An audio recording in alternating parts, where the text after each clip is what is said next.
El Artista Cimarron. So I like that. Whoa. I smoke a lot of Gurkhas and Ashtons, and For that.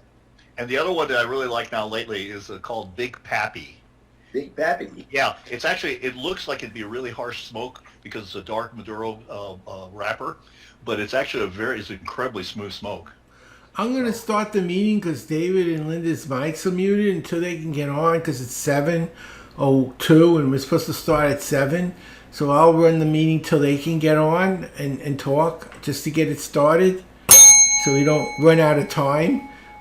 Welcome to the North Texas Rotary E-Club. Today is December 8th. I got to check my watch because every day seems like the same day.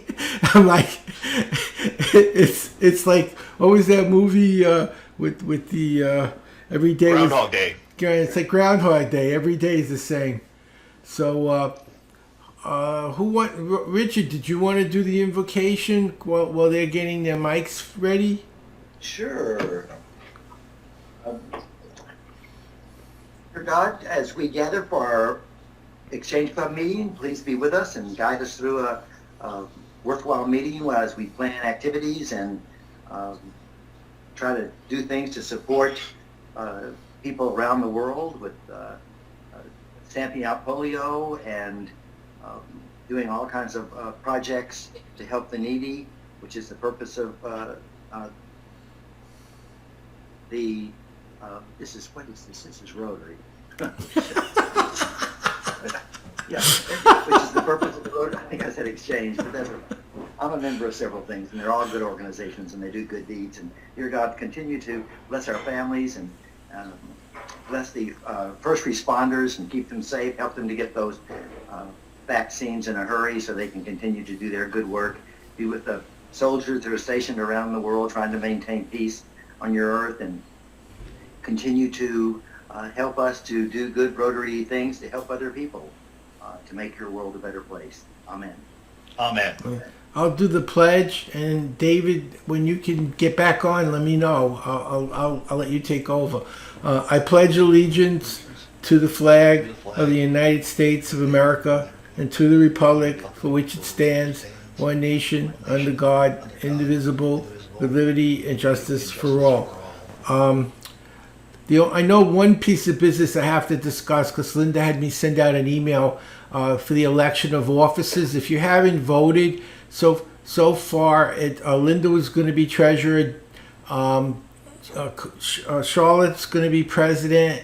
I'm running for secretary again, and there was one other person. I don't see it in front of me. You want to put it in the chat box, Linda? I think she had my name listed as foundation. That's it. There you go. Okay, I apologize. We're all having memory lapses tonight. But yes, your foundation chair, and nobody else asked to run, so we just need everybody to vote or to let us know if they're approving of us to be officers. And if anyone else wants the positions, let us know. Nobody volunteered, so we're just stepping up to try to help. And that would be the business that I would have. Linda may have something, but I can't hear her. So, no, nothing, Linda? Okay, she's shaking her head no. That's good. Okay, so then let me go into the introduction then to our speaker, because we don't have any other business then. And our speaker is Orest, and I'm not sure how to pronounce your last name. Rather than make a fool of myself, I'll let you do it. Komarnitsky. Komarnitsky. Okay. Yeah. Thank you. He helps older guys kick. Ukrainian. Oh, that's where my grandfather's from. My grandfather was from Ukraine. He's helping older guys create kick-ass lives for themselves and those they love. And he used to be a periodontal regenerative surgeon. He left his 33-year-old practice in 2018, June. And now he's a 68-year-old podcaster at Old Guys Talks to Me, internet marketer, and government-certified old guy in his newfound home, Vegas, and his wife. And I am going to let him rather than just read this whole thing. I'm going to let him take over. If you want, you can show your screen. I think you can share your screen if you click share. If you want to, if you have slides. If you don't, then I recommend everybody go to speaker view, so that when he's speaking, he's on the screen and you don't see everybody else. Okay, that's it. You're on. You're on. All right. Okay. Howard, thank you. And I don't have any slides, so you don't have to worry about that. Okay. First of all, you guys are a busy group. I completely forgot that I'd signed up for this. I think it was almost a year ago. So it was like when I first signed up on the calendar invitation, I kept on going, one not available, not available, not available. And then I reached out to Howard and I said, well, I've been up forward 4 months and still show's not available. So it was until actually almost a year, I believe. It was actually almost a year. Oh. So I want to thank you. Thank you.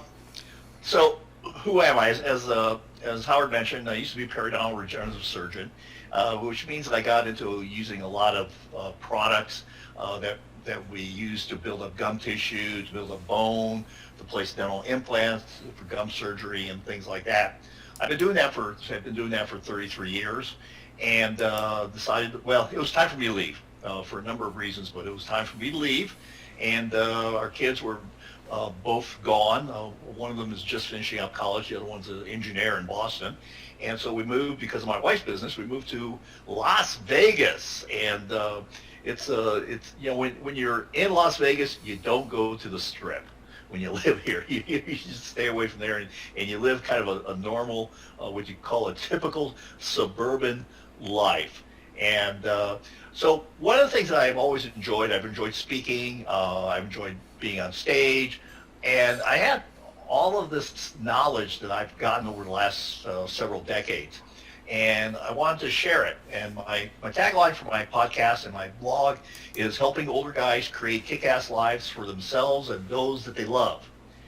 And I do a lot of things to try and be young in mind and body, and I think that's a lot of it is attitudinal. And I would say that if you start saying, well, I'm too old for that, then you're toast. You're absolutely toast. You don't stand a chance. And you are right, as I think it was a famous tribute to Henry Ford. Whether you say you can or you can't, either way, you're right. And so I'm of the belief that I try to a certain extent, ignore reality, ignore the reality of the aging process, ignore my mortality, which I've started to feel a little bit more lately. I'm 68, and that's some things that happen. But the whole concept that I have is that, first of all, you got to be clear about what you want. If you have no specific directions about what you want, then life's going to give you whatever it gives you, and you're just going to be like a ship at sea without power. So one of the power is in creating what you want, and I'm part of a group where next week we're going to be spending 3 days on creating a master plan for ourselves for 2021. And part of that has to do with the fact that we, one, figure out where you are, figure out, two, where you want to be at the end of 2021, December 31st, and also quarterly and weekly plans to go along with that. So a lot of it has to do with what you want. Now, the other thing that I really think is important is that the concept that, I'm going to maintain status quo. I'm just kind of going to stay where I am. And I don't believe in the concepts of status quo. I think actually this is a very dangerous thing. Either you're getting better or you're getting worse. And if you think you're staying the same, you're getting worse. Because getting better requires effort. And unless you're making effort to get better, well, there's no damn way that you're going to be getting you're getting better, you're getting worse. And consequently, your life is going to deteriorate. Now, there's certain things that are going to happen irregardless of what you do. I mean, that's just the reality of it. And we all have expiration dates on us. We don't know when they are. For some of us, they may be sooner than later. And some of us are, my father had the longest running death scene. My father had emphysema for over 40 years. He had 5 doctors that died before he did. and he died at the age of 88. He was supposed to, when I came to visit him in Arizona in 1960, when we moved to Phoenix. I lived in Phoenix until we moved to Las Vegas, except for going away to school. We went to his deathbed, and he had gotten last rites like 5 or 6 times. I mean, it was just kind of like, at a certain point, like second or third time, or third, fourth time, it's kind of like, I'm not sure whether it's going to happen or not. But we just, why not get out hell card with last rites in the Catholic Church? so we do that. But I believe that in order to create that kick-ass life, there are 4 pillars that you have to have under control in your life. And first one is faith. And that can take on, for various people, it can take on various forms.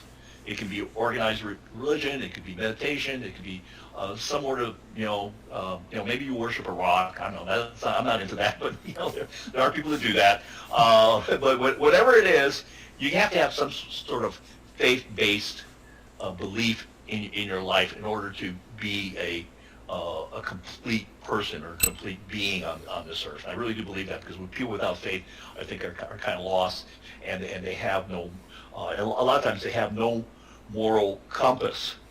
The other thing is family and your relationship with your family, with your significant other, with your kids, maybe with your grandkids. I think all that is important. There's some things that I do every day that keeps me in contact with my kids who are living away from us and have lived away from us for about 4 years.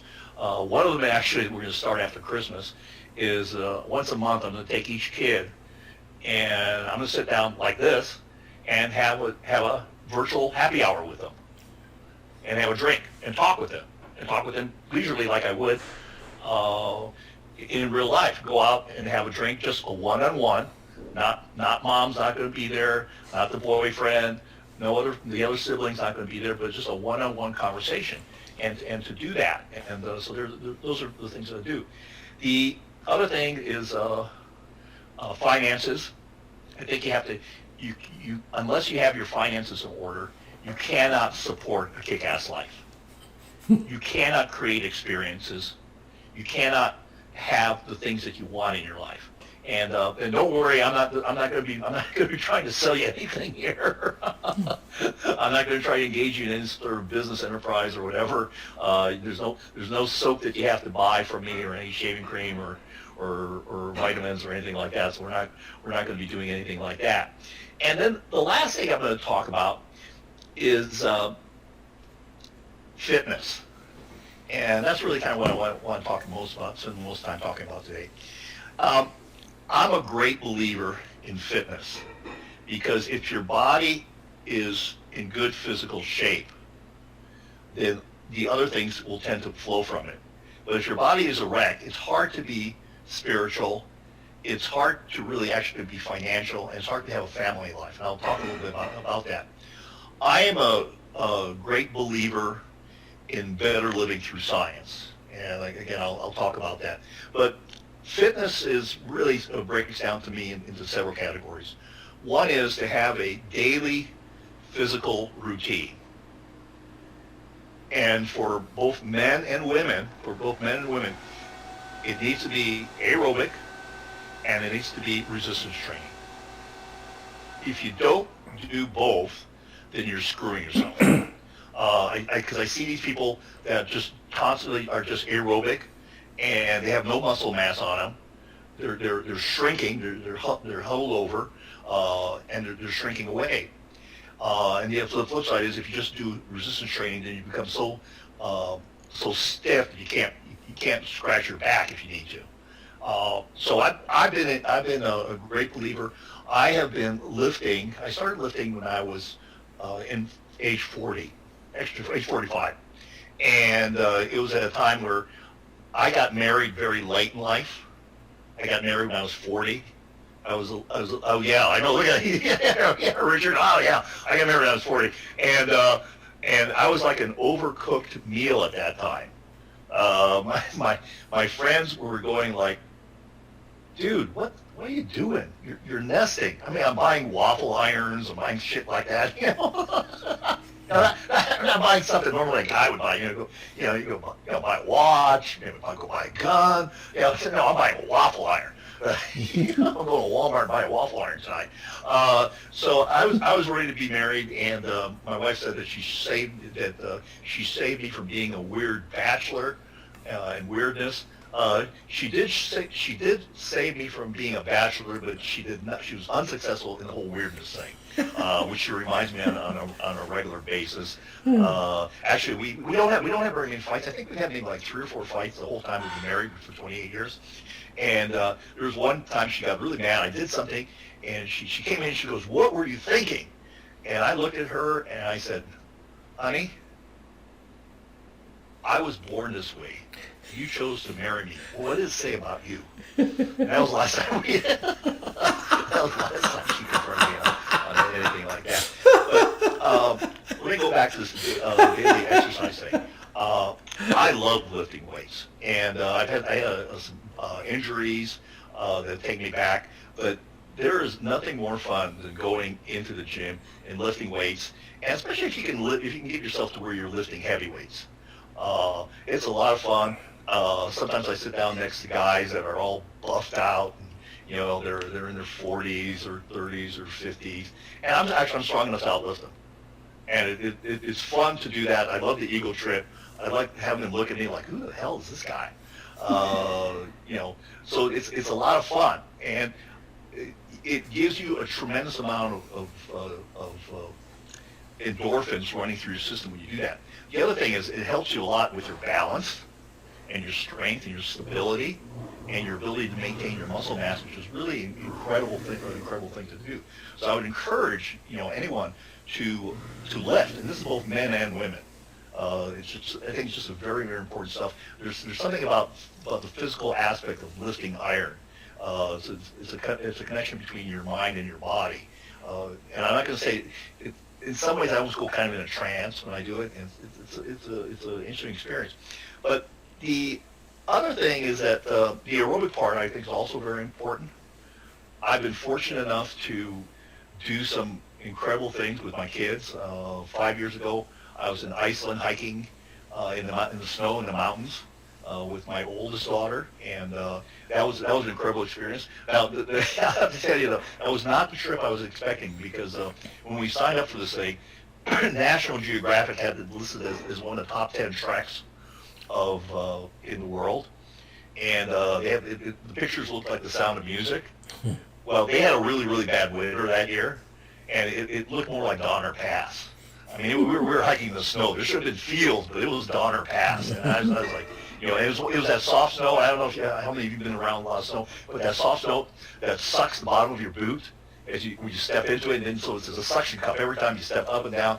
And somebody had a Fitbit. We did about 40,000 steps that first day. It was a long day. It was a long day. And then I was able, because of my aerobic fitness, a year and a half ago I went to New Zealand and again hiked for a little bit with one of my daughters, my youngest daughter, and we had to carry 40-pound packs because you had to bring everything in, including our water, and take it out.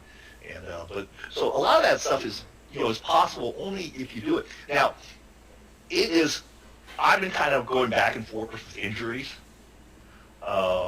So I understand the concept of starting from a low point and getting back to where you were, because for me it's actually very frustrating, because I know what I used to be able to do. I've been fighting a bicep tendon tear for about 2 years, and just slowly been able to figure out how to get that healed. So, but the point is that most people overestimate what they can do in a year and underestimate what they can do in 3 to 5 years.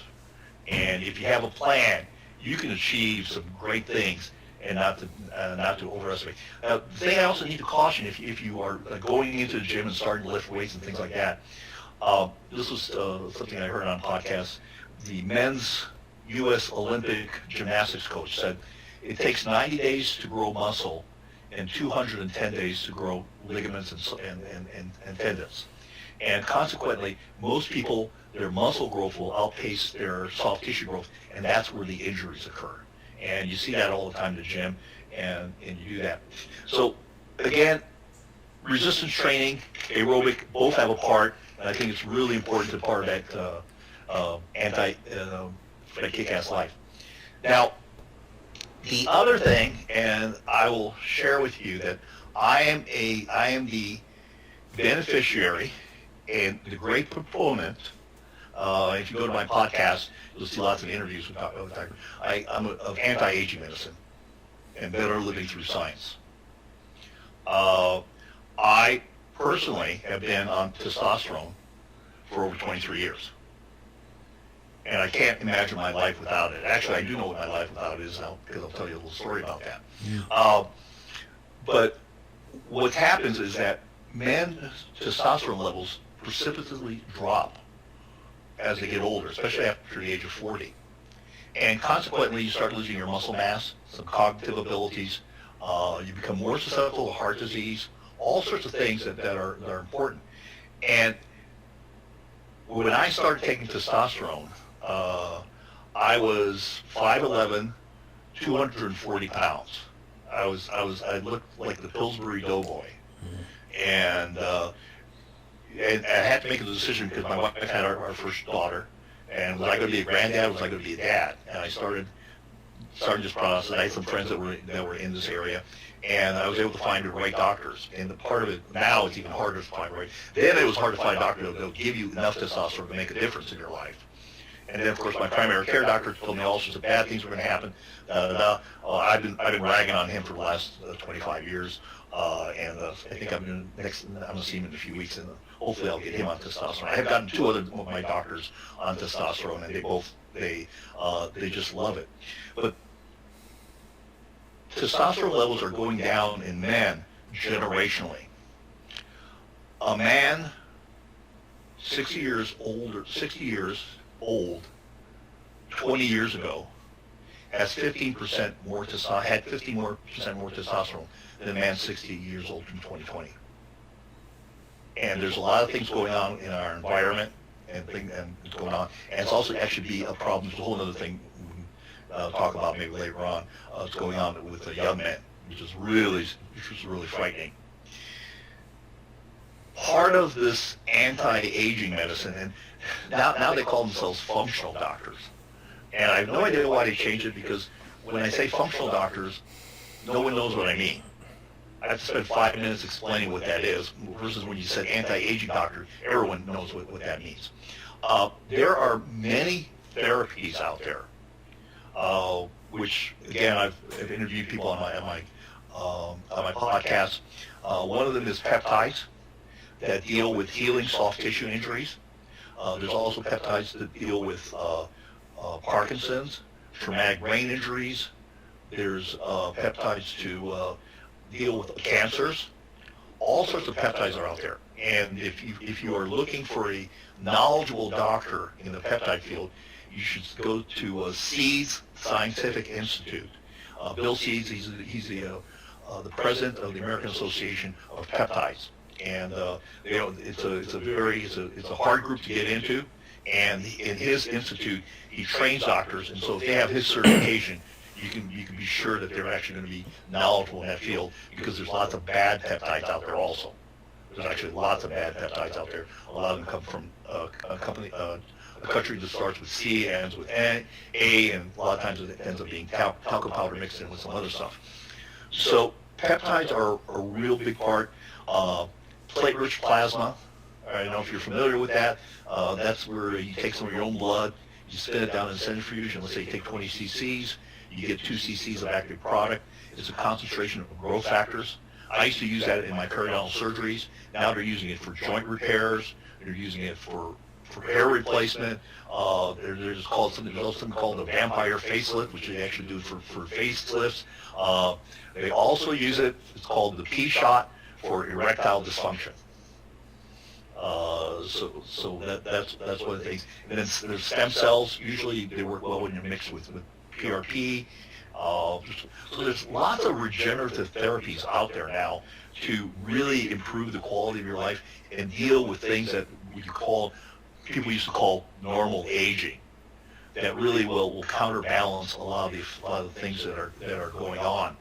Um, there's, on my podcast, I, I'll go back to that later.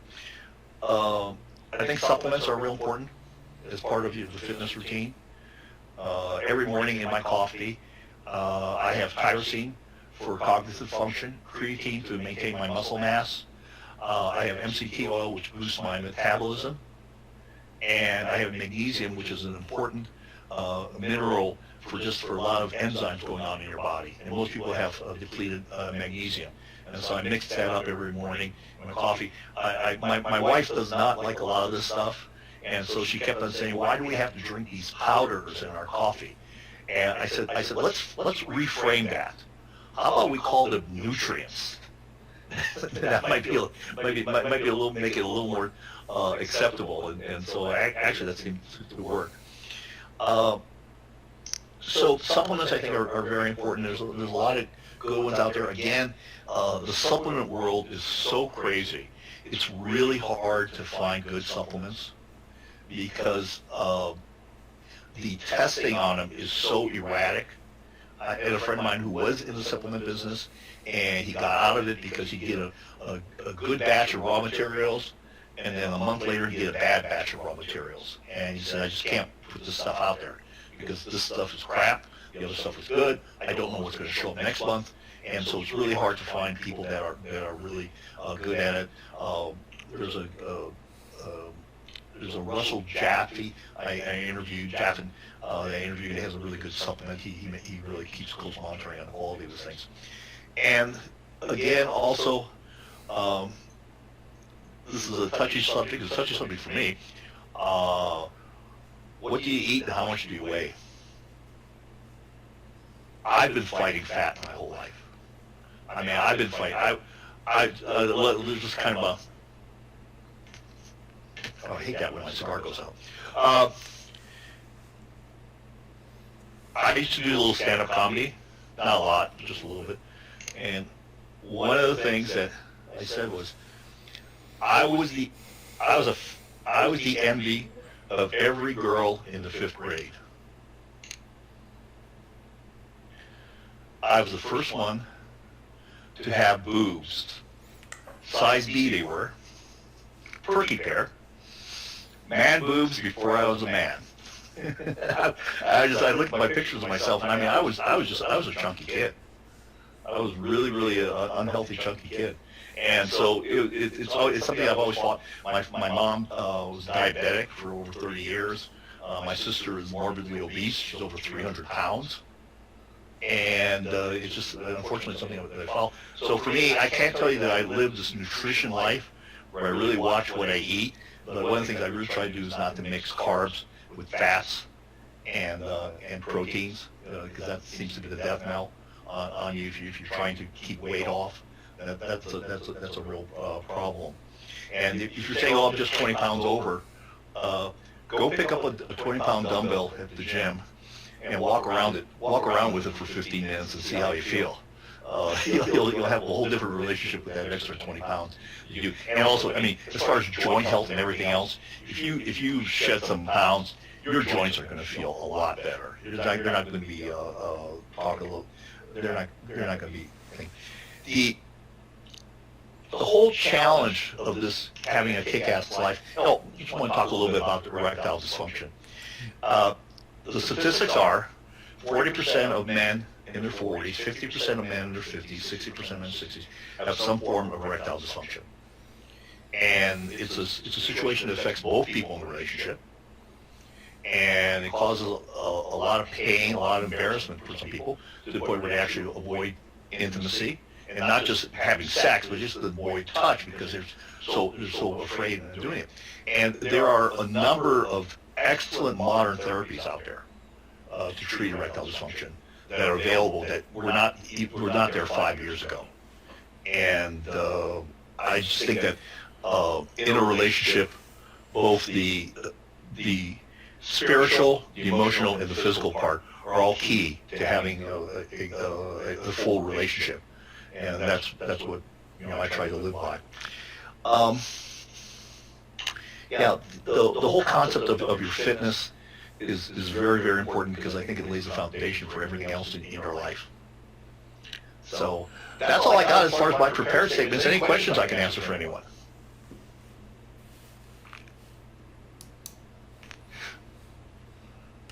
What's your routine in the gym?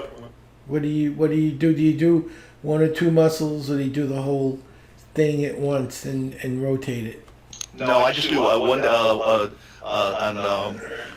one day a week I do chest and biceps. I do back and triceps, and then I do shoulders and biceps. I do biceps twice a week, but never like if it's a Monday, Wednesday, Friday. It's always like a Monday and Friday that I'll do the biceps twice because I like to show off. Okay. I do really big bicep weights. And everybody's kind of like goes over, kind of gawk at me. I'm a little freak there. Why do you smoke?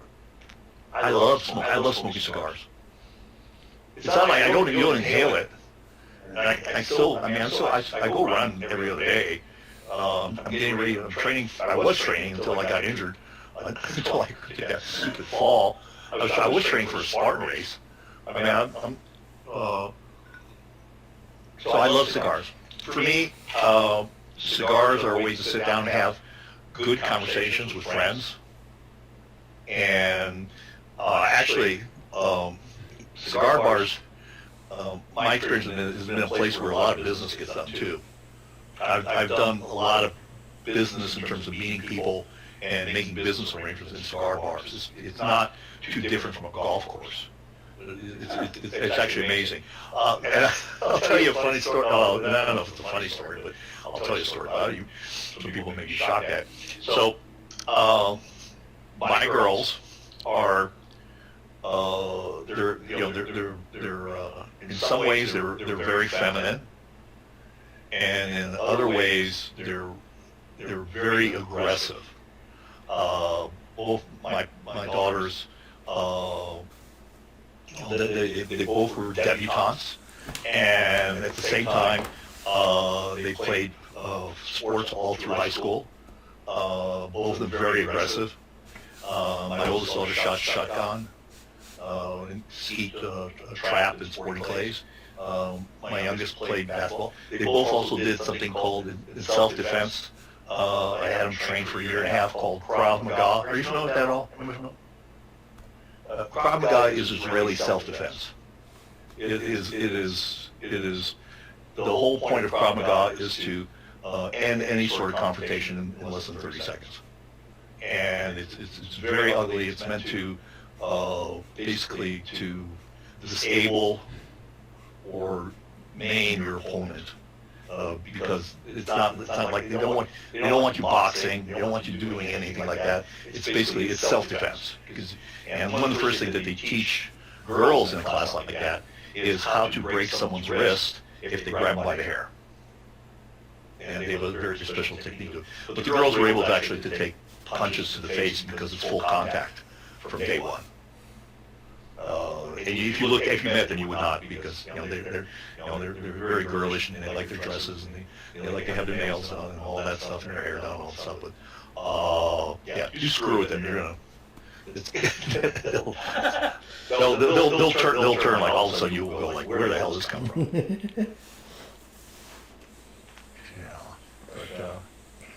But the whole the resistance training, the testosterone thing, and I will, if you talk to your primary care physician, they will tell you no.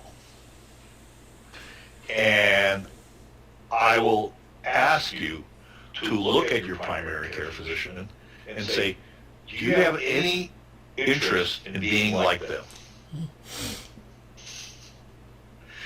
And usually the answer is no. Because I will tell you that I have two doctors. I have disease doctors and I have anti-aging doctors. And my disease doctors, I don't care. They could be unhealthy. They could be chain smokers. I don't care. Because their thing is like they can fix a shoulder, they can do surgery on a shoulder, they can do surgery on a stomach, they can take out a gallbladder, they can do all that stuff, really well. It does their physical health. But if somebody's giving me advice on health, and wellness, they better be speaking not just from theory, but from experience. They better show up in who they are when they show up in the office and in their life.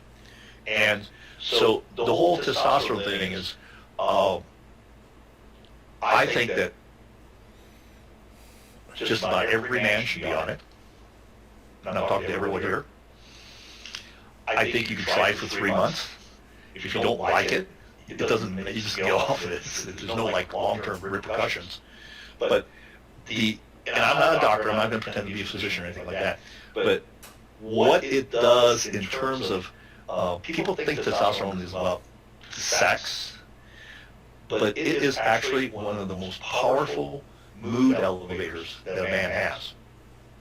It's absolutely incredible. And just a story on that. I was in New Zealand with my youngest daughter. We were there for 3 weeks. And I was talking to my wife, and she goes like, she's talking to me like, what's wrong with you? We're day 8. She goes, what's wrong with you? You're kind of negative. And I'm going, oh, everything's fine, everything's fine. Oh, it's everything good. And then a couple days later, I'm on the phone with her. And we're talking like, she goes, what's wrong? She goes, are you taking your testosterone? And I said, no. I said, I didn't want to deal with a customs agent. You know, one bad day with a customs agent can ruin your vacation. Next thing you know, you're in jail sitting in New Zealand for a week. Even though everything I have is prescription, I don't do anything illegal. But the half-life of testosterone cypionate is 8 days. So by day 8, I had half the amount, and it was noticeable in my mood right away with my wife, thousands of miles away on the other side of the earth, over a phone call. And I've noticed it several times. I've had friends that have gone on and off, and when they go off, they're like I need to get back on this. I need to get back on this. So, and you know, it's not like a silver bullet. You know, it's not like all of a sudden, boom, you take it like all of a sudden you're going to feel like Superman. You're going to feel better. When you go to the gym, I'm pretty strong. I'm pretty muscular, but I'm that because I take testosterone, and so I get an extra benefit from the work that I do. I put in a lot of work in the gym, but I also my physiology is that like of about 25 to 30-year-old. And that to me is golden. I just can't. I cannot imagine my life without it. I'm taking testosterone and I'm leg pressing 300 pounds and I swim a half a mile a day. So I agree. It really does make a big difference. Oh yeah. Thanks for sharing that, Howard. Because I think a lot of people are afraid to share that. And try it. Try it for 3 months. It's not. And the other thing I need to caution everyone here is that when I start taking testosterone,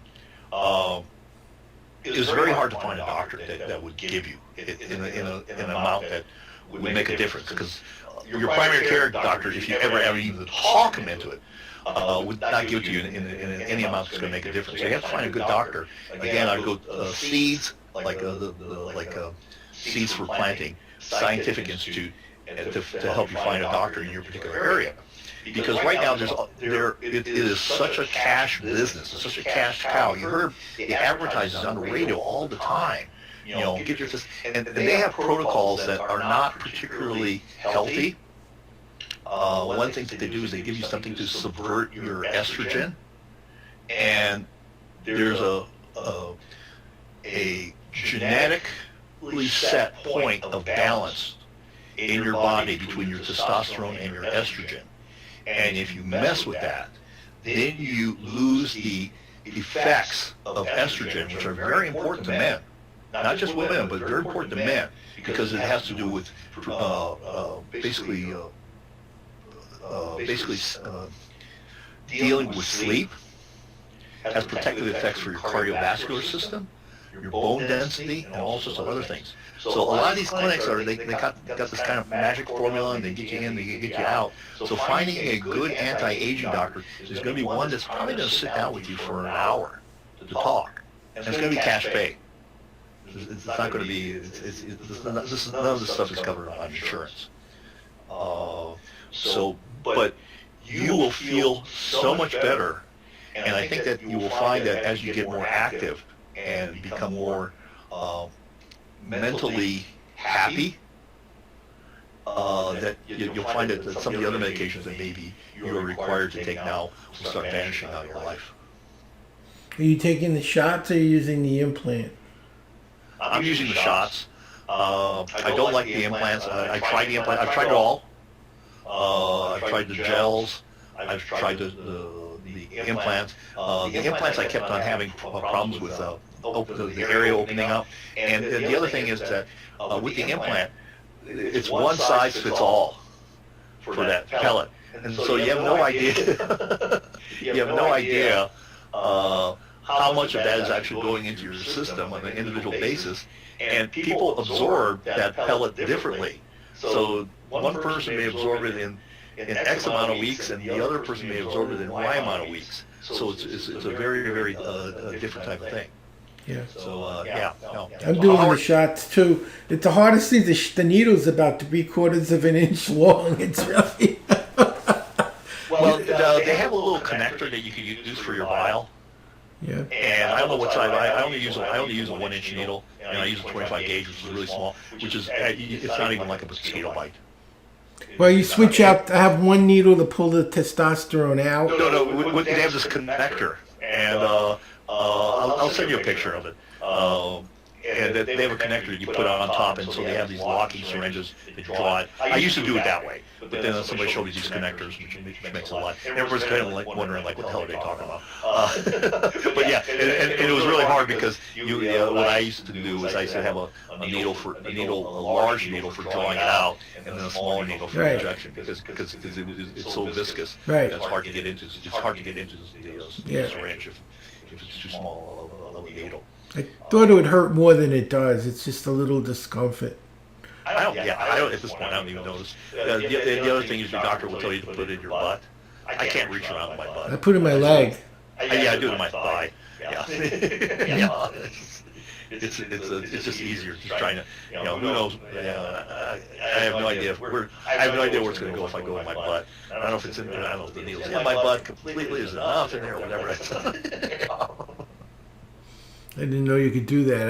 I was always told just do your thigh.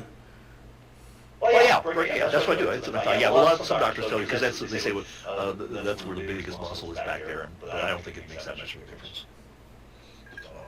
Yeah. But so I don't know. So anyone else got any other questions for me? Any life questions? No one ever asked. It's very interesting on these calls. And also when I post on social media, I get very few questions about erectile dysfunction. And so I'll just talk a little bit about that. And Howard, did I send you? I'll send you some links along with the picture. I think I sent you some I'll links. give you my email, right?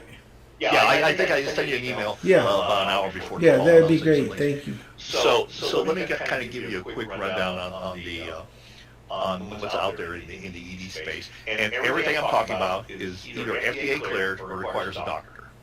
So I'm not talking about any sort of off stuff that somebody makes in their garage or whatever.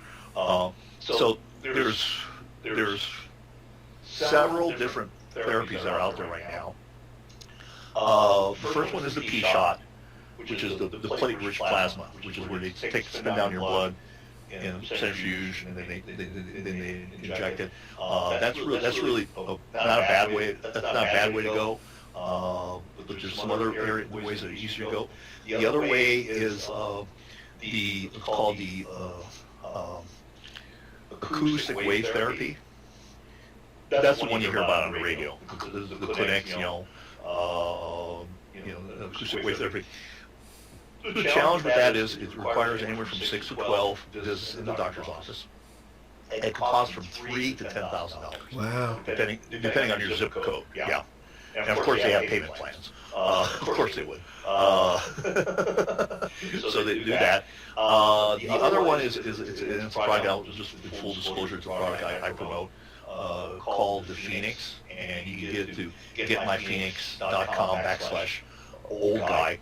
And so that is a acoustic wave device that puts out the same signature as the in-office device does. It's FDA registered. It doesn't require a doctor's prescription. And it was good enough that the major manufacturers of the in-office devices has signed a licensing agreement to sell that device through their doctors. Okay, so this is not like some sort of weird thing and they have lots of studies that says it puts out the same wave signature as the expensive in-office device. There is also, so that's three of them. The fourth one is, it's actually an aphrodisiac, because it's a peptide that affects most other of the ED products work locally by increasing blood flow. The peptides actually work on your central nervous system, and it works well on both men and women. And so it's an interesting product in that regard. And then the last one is the penile, is the implant, which is a highly, it's an invasive surgical procedure, but it also has a high success rate, about 96%. And that's for when you have, like, maybe you've had some severe prostate injuries, you've had prostate removal, things like that, where it's really almost impossible physiologically for you to get an erection, and that's one that's actually out there that has a very, very high success rate. So those are actually the five, what I call. There are other therapies out there that I would not recommend, that I don't think are very good. Those are the five that I talk about.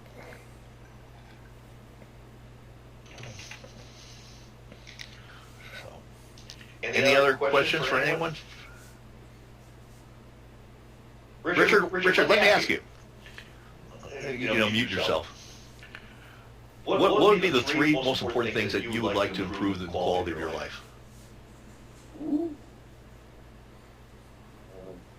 Lose weight. I need to do that. How much? 25 pounds of work. Okay. I'm not, what am I? I'm about 198 and I'm 199, less than 200. But I'd like to lose about 20 to 25 pounds. And I can do it, I just don't. Okay. Number two? We'll be able to travel more, but we're not in charge of that. I don't know. Three most important things I'd like to improve my life? Oh, gosh. My wife's over there looking at me. Yeah, I know. You want to talk about the third one?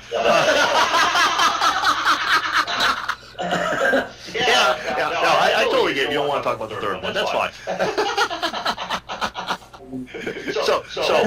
Just have the time and the ability to do more Rotary stuff and other volunteer work to help other people, because I feel like I have a good life and a lot of assets, and I just would like to help other people. I'm a teacher. I've been a teacher for 55 years, and I started in 1966, and I taught through 2020 until they closed the schools in March, and I may go back, but I enjoy teaching. So Roger, I'm sorry, Richard, what would have to happen for you to get the results that you want in 2021? I have to exercise more and apply for more jobs to go back to work. I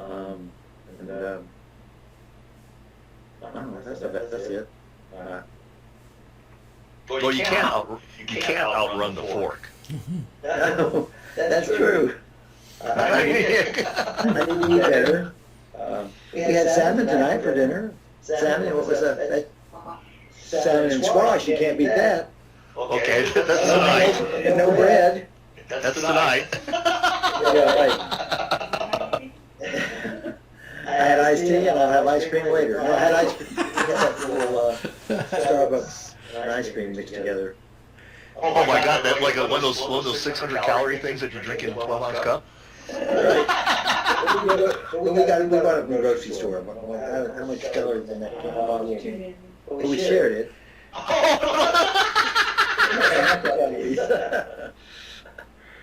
Sorry, Rich. I didn't mean to put you on the line here, but I just.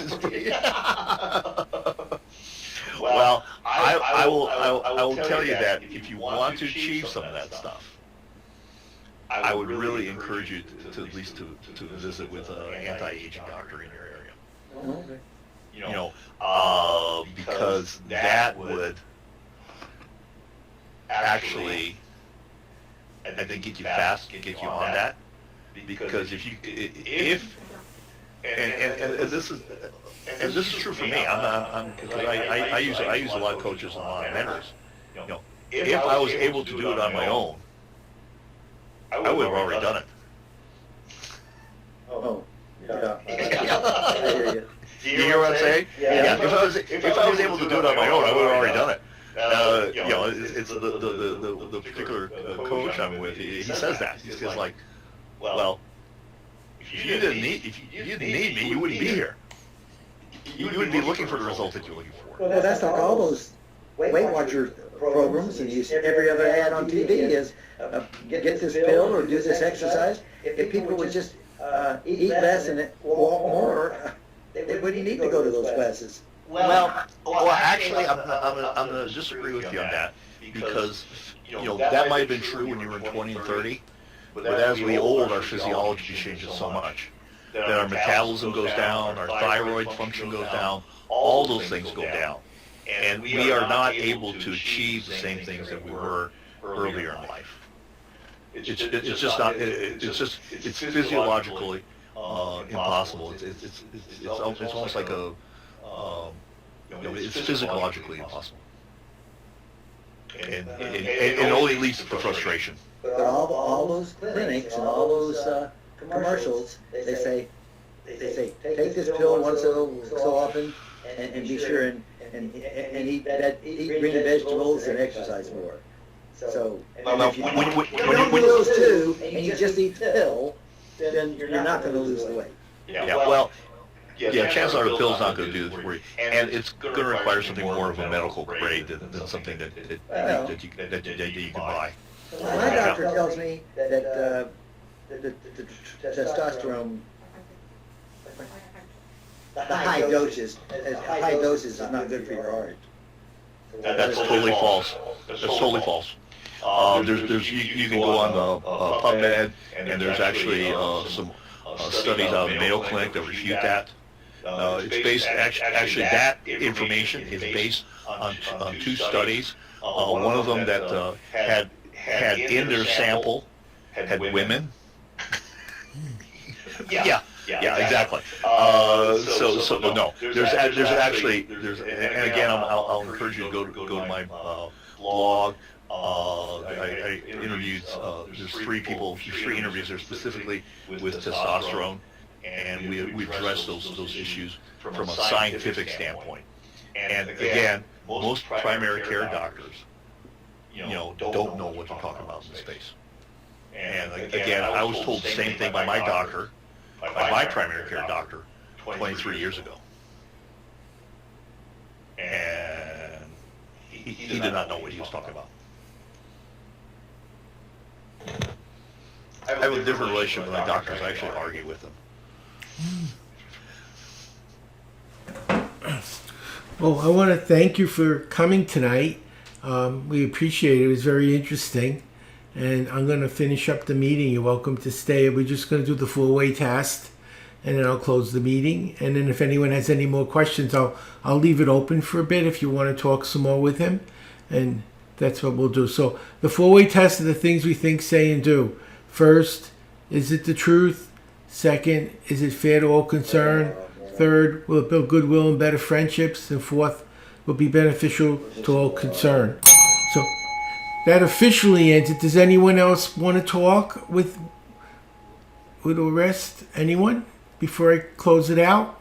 Well, I think everybody that's on the screen has already donated to the foundation, so I can't lecture you about that. So thank you, everyone. We'll see you in 2 weeks. Have a great holiday. Today, I think it's Hanukkah today, if I'm not mistaken. No, it starts Thursday. Starts Thursday. We'll show how great a Jew I am. I gave my kids the Hanukkah present on Black Friday because you get a better deal. I gave them Amazon gift certificates and that they'd be able to buy more on Black Friday than on Christmas or Hanukkah. So I said, let me give it to you early so you can maximize your gift. Well, thank you. I really enjoyed what you had to say. I agree with most of what you said. It was really very, very enlightening. And it's great to see everyone. Have a great holiday. We'll see you in 2 weeks. Bye. All right, Howard. Thank you very much for having me on. I appreciate And it. to everyone for being here. Thank you. And Richard, sorry to pick on you. And maybe next. You gotta pick on somebody. I've never heard Linda so quiet during a meeting. That's. That's all right. I hope you guys don't mind. I picked it up because I saw you were having trouble and I was trying to help. That was the reason. Thanks, everyone. I'll see you in 2 weeks. Bye. Bye.